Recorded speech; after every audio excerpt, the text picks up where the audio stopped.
З Занзором Масхадовим, це син колишнього президента Ічкерії Аслана Масхадова.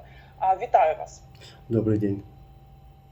Чому зараз, скажімо так, Кадиров передумав і все ж таки оголосив про те, що в Чечні буде проводитись мобілізація? Я извиняюсь, что буду на русском. Но в первую очередь Кадырову верить нельзя, так же, как и нельзя верить русским генералам или политикам. Мобилизация будет продолжаться, потому что у них другого выхода нету, у них нету армии, и они будут вот под такими давлениями отправлять молодых людей на войну в Украину. Мы знаем ситуацию в Чеченской Республике, знаем настроение людей, они против этой войны против Украины. И люди как-то своими путями стараются избежать этой мобилизации, то есть пытаются отправить своих сыновей в другие страны. И сейчас слова Кадырова, что якобы он соберет 300 тысяч, заберет 400 тысяч, потом даже были видеосъемки, где он собрал там женщин, То есть все это показывает бессилие и глупости очередные Кадырова и других политиков. Чому в Чечні, в Ічкерії немає протестів проти мобілізації, так як це відбувалось у Дагестані, коли почалася роздача повісток у Дагестані?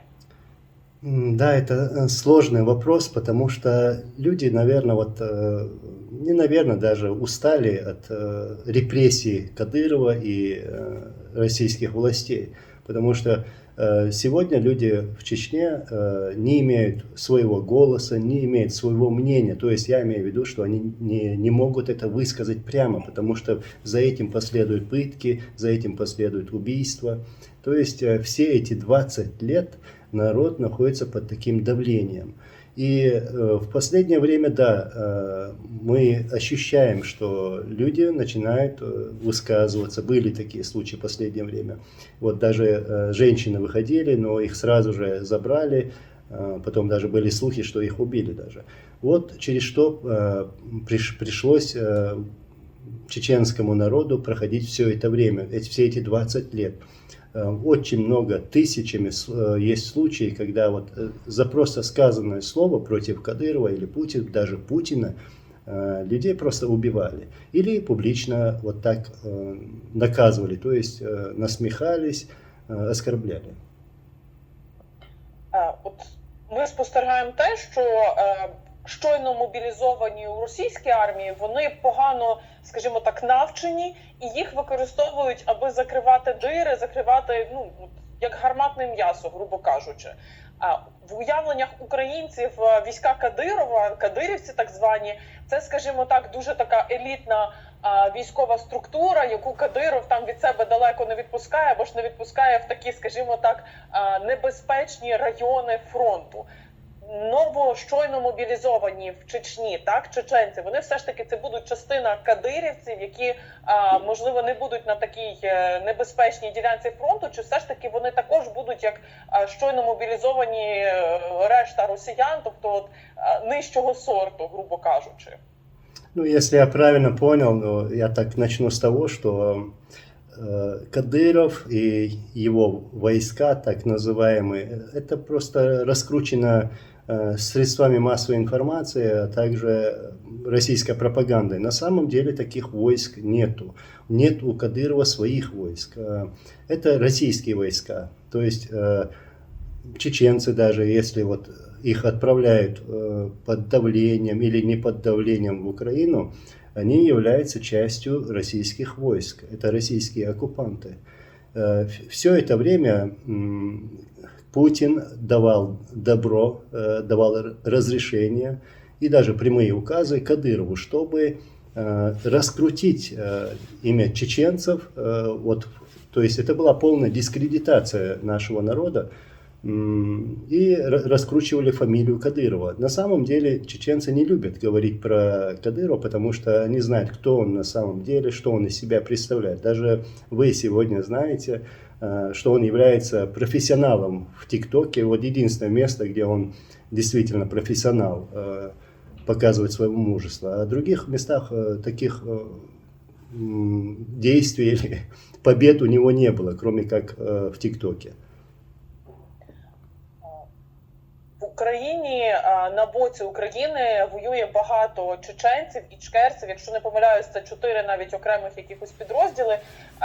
Якщо на полі бою так зустрінуться чеченці між собою з різних сторін, чи є шанс, що можливо щойно мобілізовані здаватимуться в полон, чи як взагалі от може це відбутися? Тому що знову ж таки зрозуміло, що ніхто не хоче вбивати українець українця, чеченець чеченця.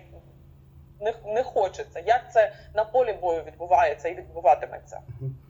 Во-первых, начну с того, что с начала вот крупномасштабного вторжения российских оккупантов в Украину мы провели огромную работу, в первую очередь для того, чтобы очистить наше имя чеченцев. Чеченцы, как народ, все против этой войны. Но есть такие среди нас предатели, на самом деле, которые служат Путину, являются его пехотинцами, будучи в российских войсках. И мы вот сегодня показали всему миру, что чеченцы против этой войны. И подчеркну, вот сегодня являюсь представителем батальона имени шейха Мансура, который сегодня воюет против русских оккупантов. Я знаю конкретно вещи, что наши люди, чеченцы, которые воюют против русских оккупантов в Украине, вот ищут их здесь, в Украине, ищут. И никак не могут дойти, потому что эти так называемые кадыровцы, то есть русские оккупанты, они являются на самом деле отрядами, то есть вперед посылают там пушечное мясо, а сами стоят позади. Вот такие действия. И, кстати, еще подчеркну, что есть еще другие батальоны и другие отдельные лица, чеченцы, которые входят в ЗСУ и в другие подразделения, которые воюют против русских оккупантов. Дякую вам, Анзор, і насправді дякую всім чеченцям, які зараз воюють за Україну, тому що маєте рацію, дуже багато українців, на жаль, через оцих тік-ток-воїнів, вони часто не розуміють, не розрізняють оцю різницю. І насправді дуже сподіваємося, що незабаром Ічкерія також стане незалежною державою і повернеться, скажімо так, і до своїх традицій, вже без Кадирова, без тік-ток-військ, і розвиватиметься дійсно ще здивує нас своїм багатством культури та історії. Анзор Масхадов, син колишнього президента Ічкерії Аслана Масхадова, із нами був на зв'язку зараз щодо того, що все ж